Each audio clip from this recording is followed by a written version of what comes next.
There is a fragrance that has been sitting quietly on shelves for nearly 2 decades, consistently overlooked, consistently underestimated, and consistently worn by women who absolutely know what they're doing. Kenzo Amour. And I need you to understand something before we go any further: this is not a loud fragrance. It does not announce itself from across the room. It does not try to impress you. What it does instead is something far more dangerous. It gets under your skin. Slowly. Quietly. And then someone leans close to you and says, "What are you wearing?" And you smile, because you know they did not see it coming. Stick around, because by the end of this review I am going to tell you the one thing about this fragrance that almost nobody talks about, and it might be the reason you either fall completely in love with it, or realize it is entirely wrong for you. Kenzo Amour founded his fashion house in Paris in 1970, and from the very beginning the brand was about something specific: East meets West. Tokyo sensibility filtered through Parisian elegance. Nature brought into the city.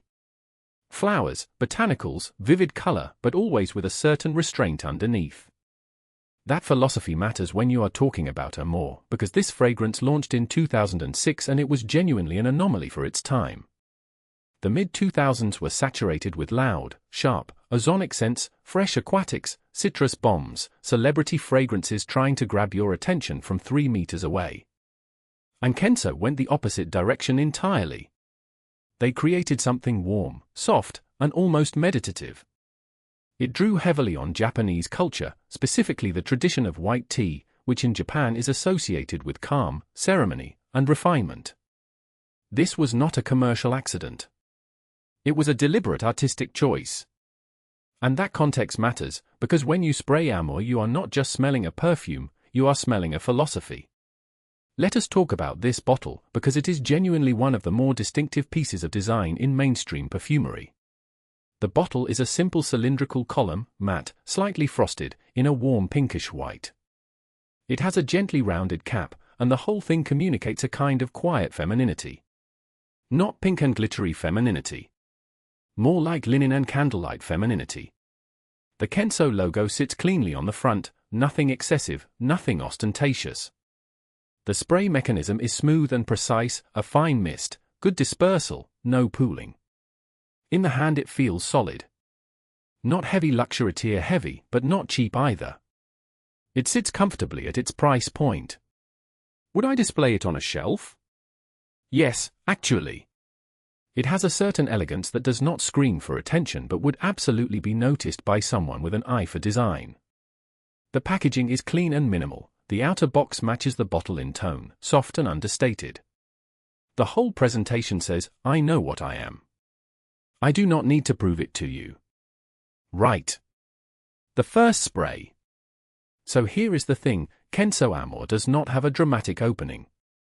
There is no citrus blast, no aldehydic shock, no pepper or spice hitting you in the face. What you get instead is almost immediate warmth.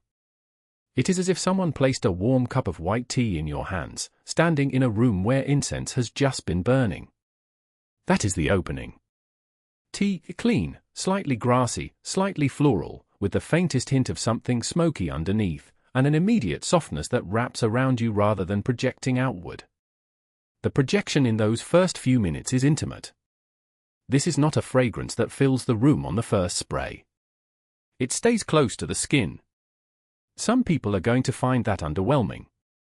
I understand that. If you are expecting a bold dramatic opening statement, Kenzo Amour is going to disappoint you.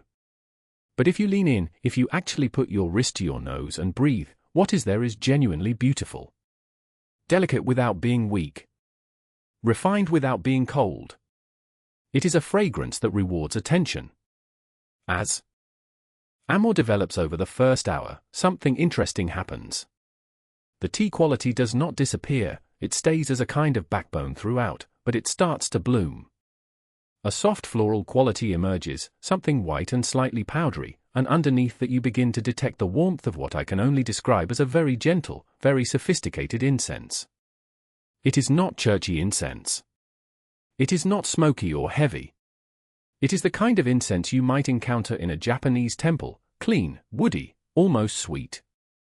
And then there is an accord that I find genuinely fascinating in the heart of this fragrance, which is a kind of caramelized warmth. Not gourmand, not food-like, but there is a sweetness here that feels almost like vanilla in the far distance, or perhaps a very lightly sweetened wood. The whole heart phase of this fragrance is extraordinarily cohesive. There are no jarring transitions, no moments where you think, oh, that note does not belong. Everything flows into everything else with a naturalness that speaks to very careful composition. This is a well-made fragrance. You can feel the craft in it. After 3 to 4 hours, Kenzo Amour settles into what I consider its soul, and this is the part one genuinely love. The dry down is all warmth. White musk, soft woods, a lingering sweetness that is barely there, like a ghost of the caramel note from the heart phase. The tea has become something more abstract, less identifiably tea, more just a quality of cleanness and lightness that prevents the base from ever feeling heavy or cloying. There is something almost skin-like about the dry down of Amour.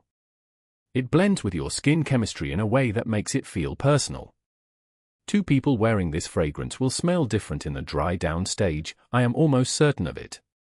And that is not a weakness, that is a strength. The best fragrances do that. They do not sit on top of your skin like a product. They become part of you. Amour does that beautifully. And this is the thing I promised to tell you at the start, the dry down of this fragrance is categorically better than the opening. Most fragrances front-load their best material to hook you at the counter. Amour does the opposite. It saves the best for last. Buy it and give it time. Let us be honest and specific here, because this is where Kenzo Amour divides opinion. On skin, and I mean directly on bare skin, you are looking at around 6 to 7 hours of genuine presence. After that it becomes a very intimate skin scent that requires you to actually put your nose to your wrist to detect. On clothing, it performs significantly better. I have had this on a wool jumper for upwards of 12 hours and the dry down accord is still gently detectable. Sillage is moderate at best. This is not a room filler. It is not a fragrance people will notice on you from across a table. Within arm's reach, yes, it projects softly and beautifully. But if you are looking for a fragrance that precedes you into a room, Amour is not your answer. I would call this a close contact fragrance, which suits the character of it perfectly. This is a scent for intimacy, for sitting close, for conversations held at low volume, for mornings and evenings rather than high-energy afternoons. If you wear it expecting performance fragrance numbers, you will be frustrated. Wear it for what it is. Right, let me paint some pictures here, because I think this is genuinely useful. If you are the type who has a particular corner of your bedroom that is just for you, a small lamp, a book, a cup of something warm, and you dress in a considered way without needing anyone to notice, Kenzo Amour was made for you. You already understand the kind of quiet that this fragrance speaks. If you are the type who gravitates toward Japanese aesthetics, minimalist interiors, the kind of beauty that does not shout, you will find something deeply satisfying in Amour. It aligns with that sensibility in a way that feels almost deliberate. And if you are someone who has been wearing heavy orientals or loud florals and you are looking for something to rotate into your cooler months that feels sophisticated without being aggressive, this is an excellent option. It layers beautifully under that kind of wardrobe. Now, who should not wear this? If you need your fragrance to project, to perform, to announce your presence before you enter, do not buy this. You will be disappointed and you will blame the fragrance for something that is actually a mismatch of expectation. And if you prefer bright, citrus-forward, clean fresh scents and find anything warm or slightly incense-adjacent cloying or heavy, this will not be for you either, even though it is far from heavy by Oriental standards. Know your tastes. So, £37 for 50 millilitres. That is 74 pence per milliliter. In the current fragrance landscape, for an Eau de Parfum from an established designer house, that is genuinely competitive. You are not paying through the nose here, pardon the pun. The question is whether the liquid justifies the spend, and I think the answer is yes, with a clear-eyed caveat. You are getting a thoughtfully composed, well-executed fragrance that wears beautifully even if it does not wear loudly. You are paying for quality composition, not for a celebrity endorsement or a marketing budget. That feels honest at this price. If you want something that scratches a similar itch at a slightly lower price point, worth looking at some of the tea oriental crossover fragrances from brands like Maison Margiela's Replica line, specifically by the Fireplace, has a comparable warmth, though the character is quite different. But honestly, at £37, Amour competes comfortably.